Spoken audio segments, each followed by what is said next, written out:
I finally found it. I found the missing piece, the one thing that I've been missing for the past 75 years. And it's this thing. Do you know what it is? It's a Tamagotchi. It's a version 1 original Tamagotchi from Bandai. And I'm not going to take credit for this. I'm not going to say that I found somebody selling like old vintage Tamagotchi still sealed in its pack on eBay or something like that. It's a lie. No, I happened to go to a toy store and I found out they had re-released it. So they're actually making them again. Exactly the same as they were in 1995. And now I own it. I have it. It's mine. My precious. He just hatched. And his name is Charlie. Hi, Charlie. Hello. Aw, so sweet. So this is huge news for me. And you might be wondering, well, Elle, why is this such a big deal? I mean, you're a 29-year-old woman. Why do you care so much about this stupid virtual pet? And I'm about to tell you the story. I'm about to tell you the story of how a Tamagotchi marked my childhood, or branded it? I don't even know. Forgive, please, my broken English. Oh. Hold on, Charlie. I have visits. I have company. Maybe later, okay? Okay. Anyhow, this is what happened. This is why this is so important to me. When I was a kid, I was the one kid in my entire school who didn't have one of these. Why? Because I was a poor kid. I was a poor kid with broken dreams. No, no, what happened was, I mean, my dad is a hippie, so he doesn't really believe in money. I guess he believes in bartering or something, or maybe cocoa beans. I don't know. But my grandpa did believe in money, and he put us all, like, he paid for our private school, and like me and my cousins and etc. And I went to one of those really, really crazy schools with like uniforms and mean girls and jocks and stoners and the cafeteria with the super organized social ladder. And to be honest, this might come as a surprise to you, you know, being so charming and beautiful and almost perfect in every way. I was not at the top of the food chain. I was actually, I'm not going to say bottom tier, but close to bottom tier. I might be thinking, shocking. Why? And I'll explain to you why. The reason was because my dad was a hippie and we didn't have money.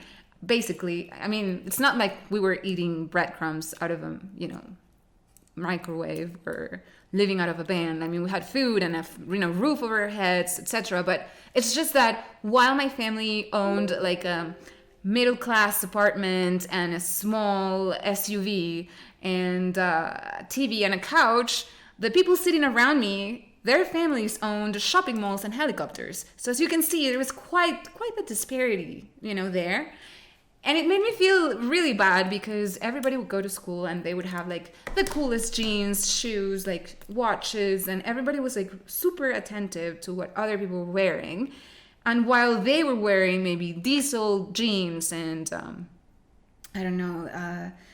technomarine watches with diamonds and stuff like that, I had none of these things. But it's worse than that, though. It's worse.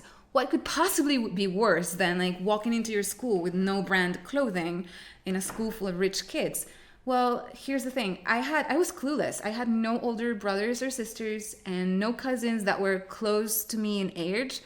And my parents really wanted the best for me and they saw how much I wanted some of these items. So they got me knockoffs. And I was so clueless. I had no idea that it was so obvious. Hold on, Charlie. I have company, okay? I'll feed you in a minute. Charlie. So I would walk into school with like my knockoff jeans and my knockoff watch, and everybody could tell. It was pretty terrible. Yeah, it was pretty terrible. And the thing is, when the Tamagotchi came out, my dad went to the toy store and he was planning on getting us a Tamagotchi, but somewhere along the way, he thought, like, why these Japanese people are so crafty and I don't trust them. And why is their toy so expensive when there's the perfectly fine Chinese virtual pet knockoff that's half the price, right? Let's get them the chicken knock. Not a Tamagotchi. No, a chicken. Knock. Knock. It was Chinese. It was cheap. It did the job. Or so my dad thought. And I actually Googled it. And I found a picture of what the nightmare of my childhood looked like. And I almost break down crying. I'm going to show you, but I don't know if you guys are ready for this. I don't know if you're ready. I don't know if anybody is ready for this. Here it goes.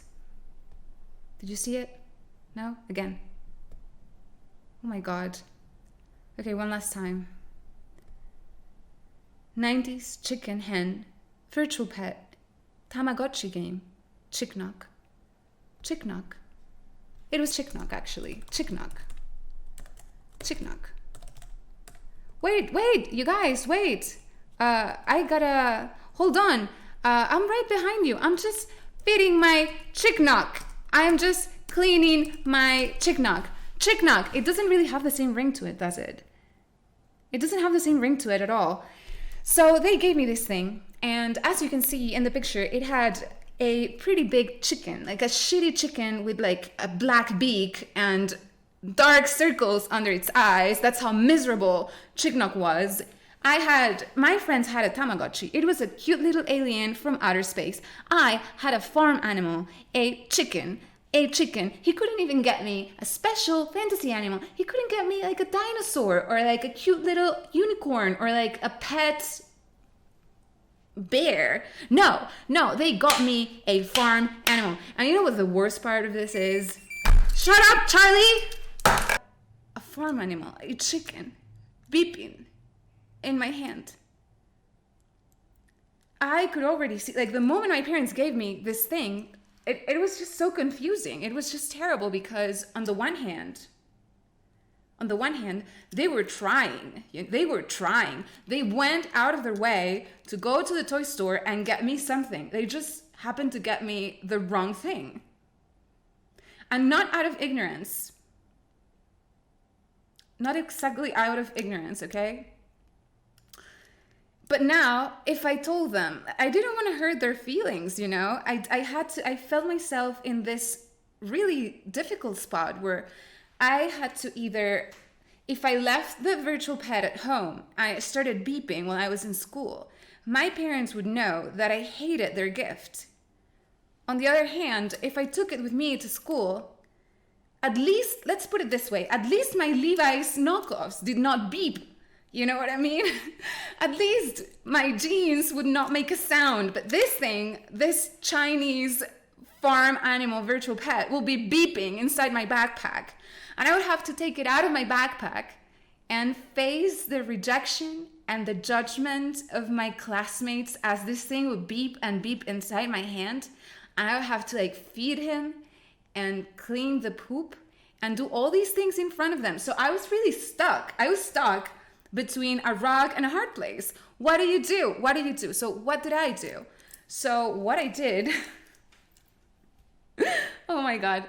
Every morning I would take the Linkingotchi or whatever the hell the name was of that Chinese knockoff. I would hide it like underneath, like I would wrap it around inside my sweater. I would stuff it all the way to the bottom of my backpack and put all the books on top of it so that if it happened to beep, nobody would hear it. And then I couldn't let it die because then when I was at home, if it would beep, and my parents would always see that my Tamagotchi was never growing, they would smell something was fishy, right? So I still had to take care of this thing, just do a poor job at it. And I would just wait until recess so I could sneak into the bathroom, and inside the stall, I would feed the chicken.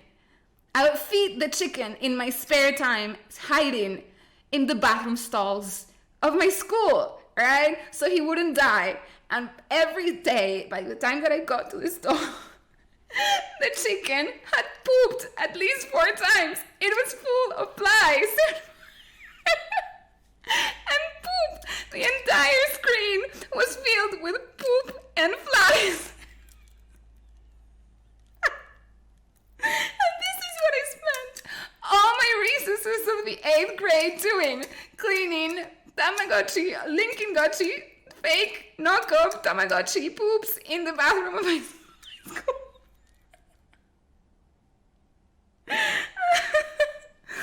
But the worst part is that's not even the worst part of the whole situation, you guys. That is not even the worst part. The worst part is then that summer I was going away to summer camp. And my mom, bless her, my mother, thought that I really cared about the chicken.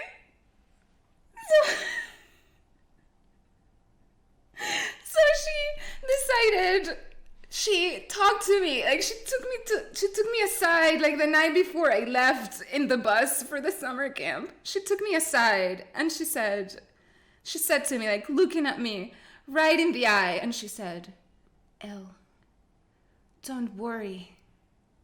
I will take care of your chicken for you.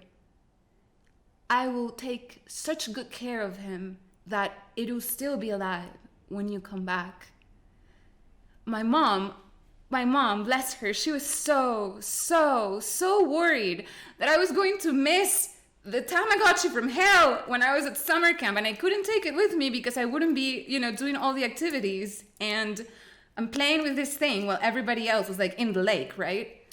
So she kept the Tamagotchi at home, and I went away to summer camp. And every day we had to call our parents from the payphone.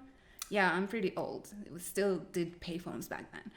I had to call my parents from the payphone every day, and every single day my mom would give me a full report of how the chicken was doing.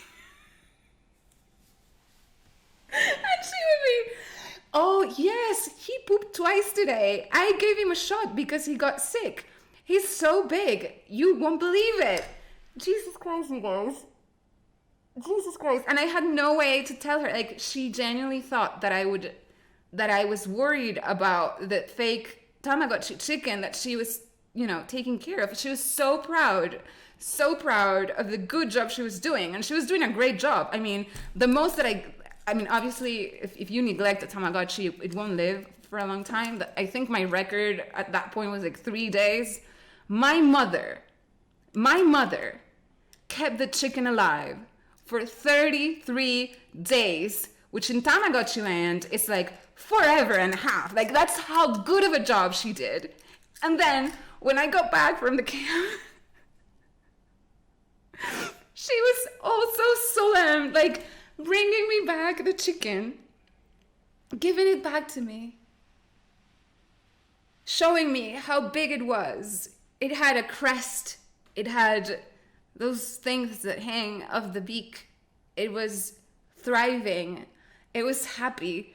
All the meters were full. She was almost crying with pride and joy of a job well done. And all I could think of was, oh no, now I'm gonna have to take care of this up to my mother's standards.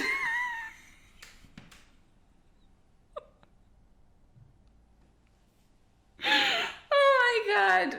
It was terrible. It was the worst thing. And I could never have the actual real Tamagotchi. So now I got it. And now that's a kick to the face to my childhood and all the broken, missing pieces of my poor childhood. And the one thing that I'm missing now is the helicopter and the shopping mall. But I'm going to get it because this YouTube channel will do nothing but grow.